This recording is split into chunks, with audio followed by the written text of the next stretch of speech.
구매자는 직접 권리권자하고 라이선스 계약을 체결하는 형태가 아니라 판매자가 허가를 받았는데 그 비용들을 구매자 대신 지급하는 상황입니다. 그 다음에 3호는 좀 다르죠. 3호는 판매자가 받아야 되는 것을 구매자가 대신 권리권자와 계약을 맺고 이렇게 주는 경우입니다. 이 세 가지 지급 유형을 나눠놨습니다. 그래서 제가 사실은 개념 정의하고 세 가지 지급 유형을 일반적으로 이야기를 하는데, 지급 유형은 사실 거래 조건과 관련되어 있는 부분들이라서 이제 그 부분은 시행령 19조 5항에서 자연스럽게 이야기가 되면 될 것 같습니다. 여러분들 이제 관련성에 대한 부분, 거래 조건에 대한 부분들은 이제 다 뭐 공부를 하셨을 거고, 거래 조건과 관련된 부분, 관련성과 관련된 부분, 고시와 연결되어 있는 부분 있죠. 특히 거래 조건과 관련된 부분은 고시 8조, 그렇죠? 고시 8조에서 이항 관련된 부분이 있습니다. 이항 관련된 부분은 이게 예해 25.1과 맞물려 있죠. 25.1의 9항에 있는 내용이, 패라그래프 9에 있는 내용이 58조 2항과 관련되어 있습니다. 사실 이제 여러분들이 학습이 다 끝나면 약간 이제 핵심적으로 관련성 하면, 이제 어떤 문제 제시됐을 때 관련성 하면 주로 특허권과 상표권이 나올 거니까 어떤 요소들을 탁 체크를 해야 된다, 이런 부분들은 나중에 가서 충분히 이야기할 수 있어요. 간단히.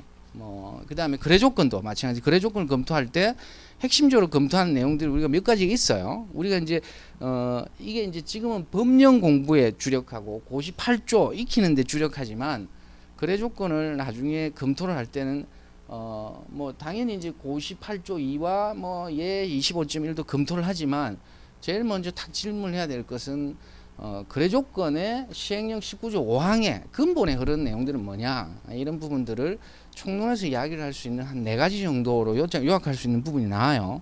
로열티를 지급하지 않고는 물품을 구매할 수 있는가에 대한 첫 번째 질문, 그 다음에 판매 계약과 그 다음에 라이센스 계약, 즉 로열티 지급과 그 다음 물품에 대한 대금 지급, 판매죠. 판매가 분리가 될 수 있느냐, 독립적이냐라는 부분. 그 다음에 실제로 계약 간의 바인딩, 그 다음에 그 구속한다라는 이야기입니다. 그 다음에 뭐 통제, 그 다음에 상호 간의 계약 중에 어떤 금지, 그 다음에 종료, 이런 조항들이 있느냐, 그 다음에 구매 선택권이 있느냐, 요렇게 한 4가지를 따져요. 그러니까 이제 그거는 우리가 쭉 그 거래 조건에서 읽었던 내용들인데, 그거를 총론해서 두고 요 법령과 예 25.1을 디테일 가하면 나중에 표를 이렇게 딱 그릴 수 있습니다. 이제 관련성 부분도 나중에 이제 그 부분을 좀 나눠서 이야기합니다. 그거는 이제 사례를 몇 번 보면서 사례를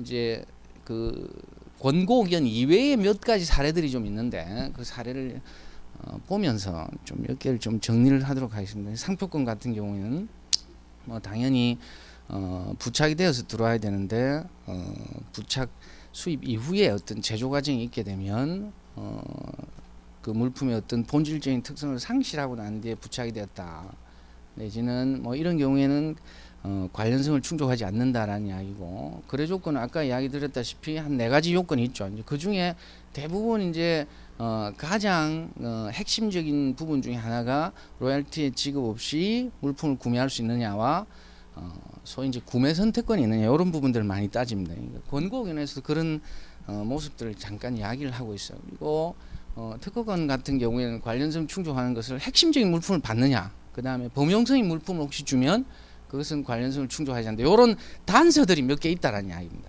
그러니까 문제에서 가장 일반적으로 나오는 단서들은 이런 내용들을 공부를 하고 난 뒤에 하나의 표로 이렇게 요약할 수 있습니다. 지금은 여러분들이 지금 이 내용 자체도 사실은 이해하기가 사실 버거운 상태였지 않습니까? 그러니까 당연히 법은 완벽하게 이해를 해놓고 권고 의견 시리즈를 다 이해를 하고, 그 다음에 예 25.1을 이해를 한 뒤에 이것을 전부 다 사례는 사례별로 판단을 어떻게 할 것인지에 대한 공부를 한 뒤에, 그러면 이 사례 이외에 다른 사례들이 나온 경우에, 응용된 사례가 나온 경우에 어떻게 판단할 것인가에 대해서 여러분들이 학습을 할 때, 이거는 이제 사례별로 이해하는 것도 어려운데 사례별로 쫓아가서 이해를 다 했어요. 이거 시간이 걸린단 말이에요. 그리고 이제 지금 이 이해는 아 이게 가산이다 비가산이다 이제 주로 거래 조건을 충족하는지 마는지에 대한 부분들이 논하고 있는데 거래 조건을 충족한다라고 판단이 됐어요. 그러면 그로 끝날 게 아니라 만약 이런 문제가 나오면 내가 어떤 내용으로 답안을 구성할 건지가 문제잖아요. 그렇죠?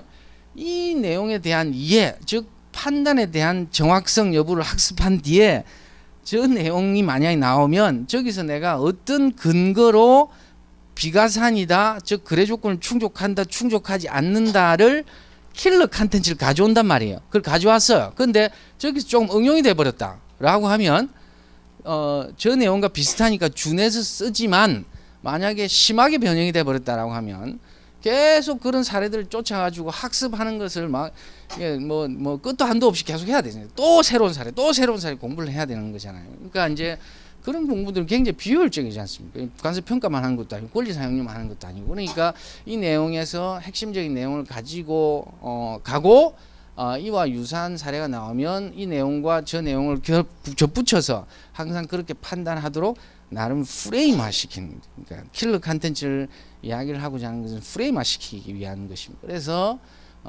사실 권고 의견 시리즈도 그러한 목적에서 공부를 하고 나머지 사례들은 이것 이외에 교재에 나와 있는 사례를 공부하는 것만 해도 충분해요. 충분하니까 더 이상 막 대단히 많은 사례들을 학습을 하는 거는 여러분들이 굉장히 비효율적이다. 그래서 나중에 이제 표로 하나 정리를 하고 그렇게만 학습을 마무리하는 걸로 하겠습니다. 그렇게 하시고, 자 555페이지 556페이지 다시 정리하지 않겠습니다. 특허 뭐 보호의 대상이 발명이다, 실용실현은 고안이다, 뭐 이런 거 있죠. 자연법칙은 기술적 사상의 창조, 뭐 창작, 고도한 것, 고도하지 않은 것. 그러면서 요 개념 정의를 쭉 했는데 디자인, 뭐 이러면 공업적 도안이다, 상표권 식별을 위한 어떤 표장이다, 뭐 이런 이야기들은 그때 잠깐 했고, 이제 요 공업 소유권에 관련된 부분이 특실 의상으로 나타났고, 기타 저작권인데 그 저작권 관련된 부분은 시행령 19조 그 1항